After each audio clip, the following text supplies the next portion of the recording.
سمعتني؟ تقبلوا بهم تقبلوا عليهم كاس سي حجوم سي بن علي سي بن عربي كاع راهم الناس هادو هما المرشحين تاعنا لي كونديدا تاعنا سمعتوا؟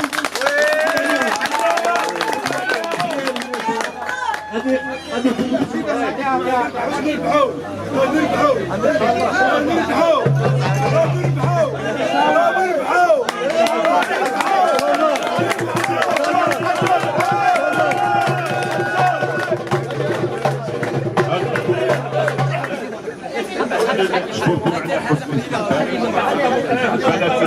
جاي حزب جبهة تحرير الوطن بوصفة أفلان صوت أفلان حزب الشهداء حدودنا ودينا الحلاوة لازم نوصلوا الأمانة ونبقوا على العهد إن شاء الله.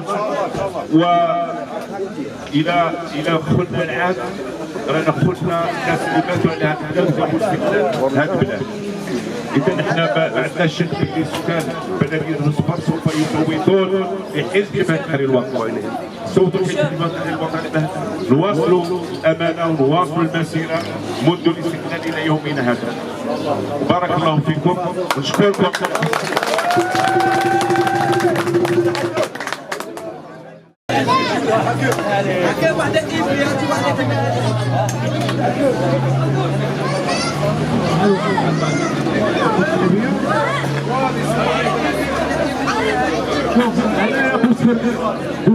أنا بالنسبة لي يمين حزب التحرير الوطني حزب التحرير الوطني غار على هذه البلدية. حزب التحرير الوطني هذه البلدية هذه غاب عليها بزاف. بس يرجع حزب التحرير الوطني خاصهم يرجعوا وباش يرجعوا انتوما وقفوا مع حزب التحرير الوطني وعلى بالي ما غيكملوا.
حجوج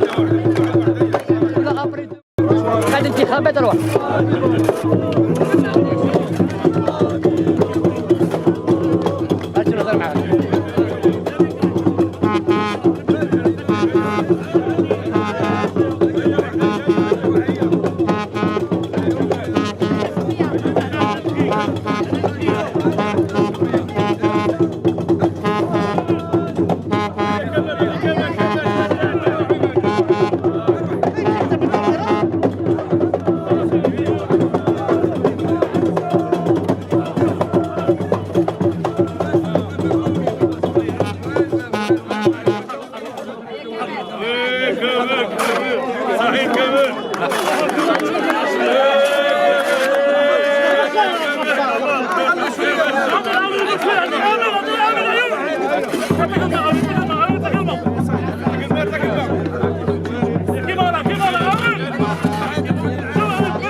نرحب بعضو المكتب السياسي ومتصدر قائمة التمثيل الوطني لتشريعيات الرابع ماي 2015 السيد الدكتور عبد الصادق.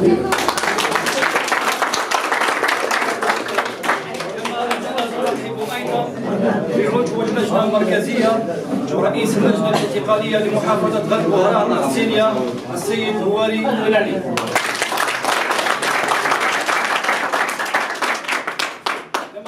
نرحب ايضا برئيس المجلس الشعبي الولائي السيد فتح الله شعبي فتح الله. كما اننا نرحب ايضا برئيس المجلس الشعبي البلدي لبلديه العنصر السيد تواز عبد الله. السيدات والساده المترشحين الحاضرين وفرسان قائمه حزب جبهه التحرير الوطني القوه السياسيه الاولى في البلاد.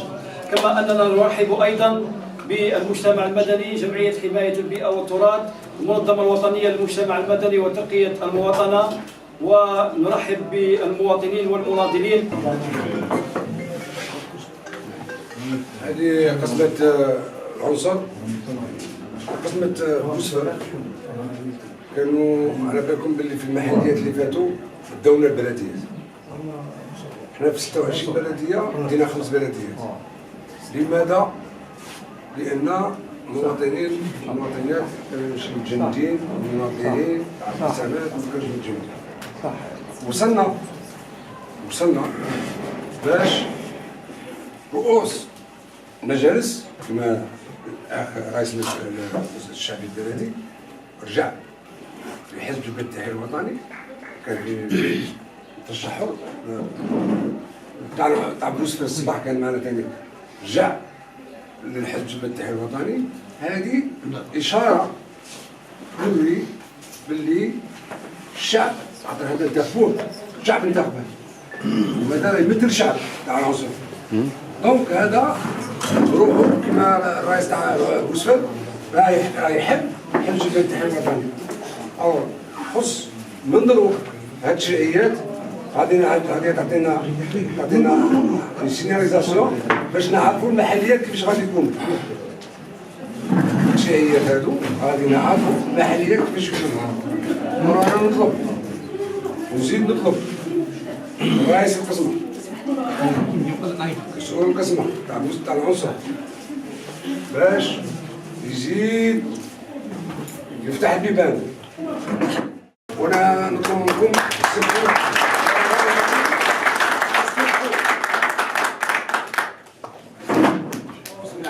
والصلاة والسلام على أشرف المرسلين. على كل حال نحن جد سعداء بوجودنا أمام بعض الشبان اللي راهم متواجدين معنا اليوم في هذا اللقاء، وبعض المجتمع المدني المواطنين تاع بلدية العنصر. اليوم احنا كمترشحين لقائمة حزب جبهة التحرير الوطني ننادي يوم كلكم يوم 4 ماي باش تذهبوا إلى صناديق الاقتراع من خلالكم إلى أهاليكم وأقاربكم وجيرانكم وأحبابكم وأولياءكم باش يروحوا ينتخبوا بقوة وبعد تعطوا مصداقية للحزب وكذلك للبرلمان أو المؤسسة التشريعية إن شاء الله غادي تنبثق يوم 5 ماي إن شاء الله.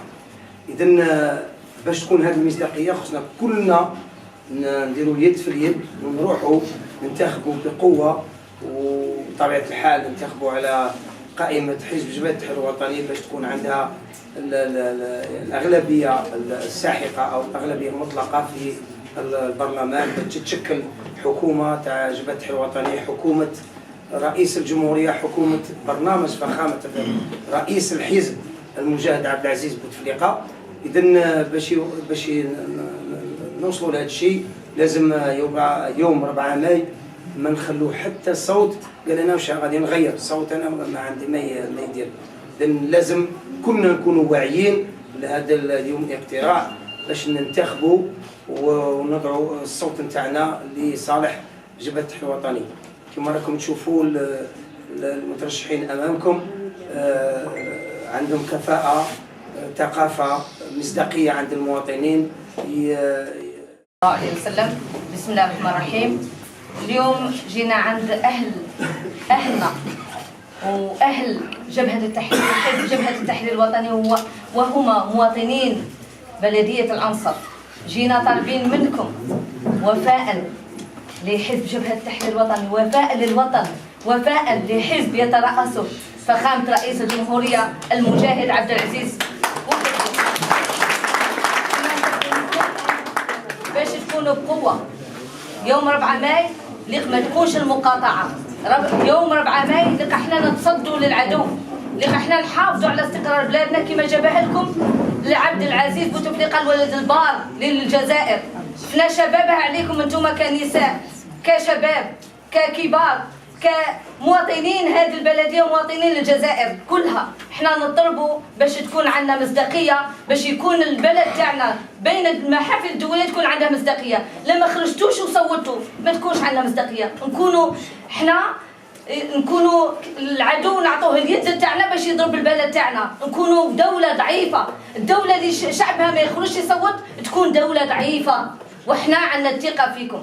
على بالنا حافظتوا على بلادنا، حافظتوا على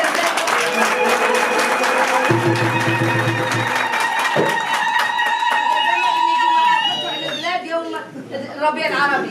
اليوم باغي تحافظوا عليها وتردوها عرس. يوم 4 ماي تولي الجزائر عرس. صرتوا هذه المنطقة، منطقة العنصر كانت دائما وفية لجبهة التحرير الوطني، وبالتالي نطلب منكم تأدوا الوفاء تاعكم وتخرجوا بقوة، واحد بواحد يوصل ويدير التحسيس والتوعية لجيرانه، لأخواته، لعمومه، لعماته، لجدوده، لكل شيء، ويخرجوا بقوة ويمدوا الصوت تاعهم 34 جبهة التحرير الوطني. كلمة واحدة في التالي باش العنصر تكون في الطليعة. نسمعوا نقولوا الاصل ما فيش حماس كبير وكذا في الانتخابات، لازم تصوتوا كثافه. روحوا عند دعمونا ويمشيوا يصوتوا، يخرجوا نهار 4 ماي بكثافه، ماشي تصوتوا على البلاد نتاعكم، لان اذا كانت نسبه منخفضه ماشي مليحه حتى السمعه لبلادنا. هذه المؤسسات اللي غادي تخرج ما يكونش عندها شرعيه، لو كان ما تكونش نسبه المشاركه اكثر من 50%. ولهذا شوفوا مع اهلكم والجيران تاعكم وكل سكان العنصر وسكان العنصر ضابطين كانوا يخرجوا يصوتوا. هذه المره اللي نشوفوهم شويه بروده. لازم البلديات الاخرى كلها متجنده، والحق بكل صراحه متجندين وخارجين يصوتوا بقوه، خاصة محافظة الغرب، عفوا الشرق، سينيا كذلك بقوة، سيد الشحبي، عين البيضاء، هذو شفناهم الحق كان إقبال كثير. انتم ذلك في العنصر خرجوا تاعكم أهلكم كذا ومشيوا وتصوتوا للأفلال بطبيعة الحال. علاش الأفلال؟ لاخاطر هو الحزب المعروف يقول لك العارفه خير من التالفه. هذا تعرفوه بعد الهدايا وشفتوه وجربتوه بعد اثناء الثوره وين جاب الاستقلال، وبعد الثوره الاستقلال وصل البناء، واليوم راه مازال موجود يتابع المسيره اللي هي مرحله البناء والتشكيل. ولهذا تصويتكم على الفلان معناه رجعتوا العام الناس اللي ماتوا على هذه البلاد هذه وجدودنا اللي توفوا من اجل هذه البلاد، وباش ذلك يوصلوا الامانه بقوه. خاصة الشباب اللي راهم هنا هما اللي المفروض يعطوا صبغة لهذه الانتخابات. لي جون اللي كان هذه 4 سنين اللي كان عنده 14 عام هذه المرة يفوتي 18 عام غادي يفوتي. ولهذا عندنا امل كبير فيكم باش تروحوا تصوتوا يوم 4 مايو وتصوتوا على القائمه 34 اللي هي حزب جبهه التحرير الوطني. شكرا لكم وهذا معنى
حبيبي بالله معايا محمد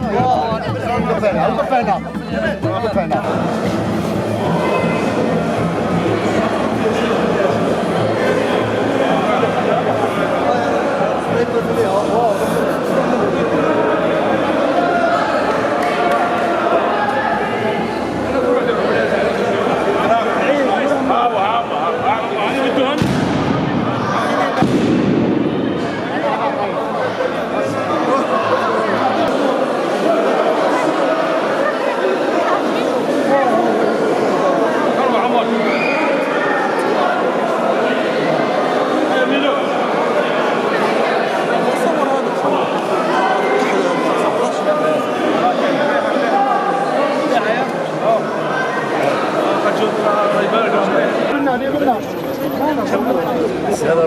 مليحة شابة. اسمح لي. عائلة واحدة وين أنا عائلة واحدة.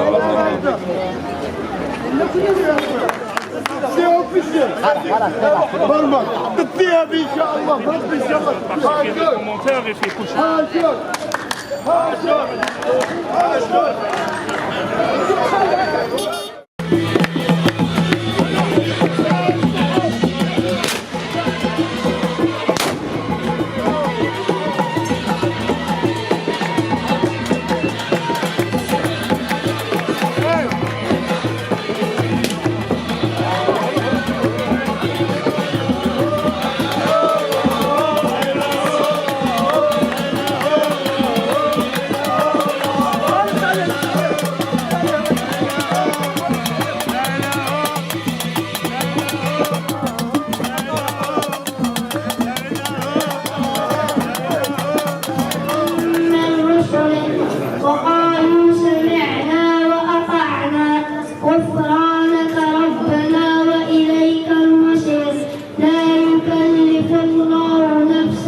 سي علي هواري محافظ سينيور الغرب. ورحب بالاخ الاخ رئيس المجلس الشعبي الولائي المعروف الذي حاضر معنا، مرحبا به. ورحب سيدنا بالاخ فتح الله الذي كان هو كان امير رئيس الشعب الولائي وراه في القائمه. بسم الله الرحمن الرحيم والصلاه والسلام على اشرف المرسلين. اخواتي اخواني السلام عليكم جميعا ورحمه الله تعالى وبركاته. اشكركم كل الشكر على هذا الاستقبال الحار، واقول لكم شكرا شكرا وشكرا وشكرا بالزغاريد والكرابيله. واشكر بهذه المناسبه من نظموا هذا الحفل، ولو كنا رانا في قاعه صغيره ولكن الحجم من مناضلي حزب التحرير الوطني هما في الخارج. حقيقه لا انسى الصم والبكم، هما من نظموا مع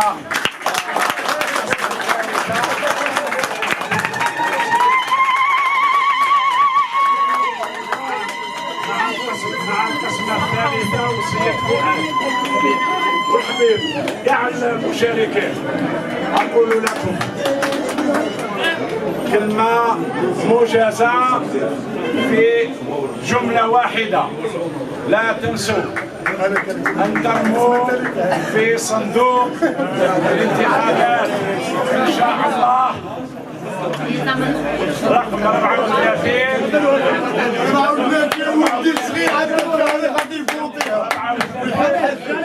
ويحطها باذن الله في يديها ان شاء الله. شكرا. وبدون اطاله اعطي الكلمه لمتصدر القائمه السيد حجوج عبد القادر، فليتفضل مشكورا.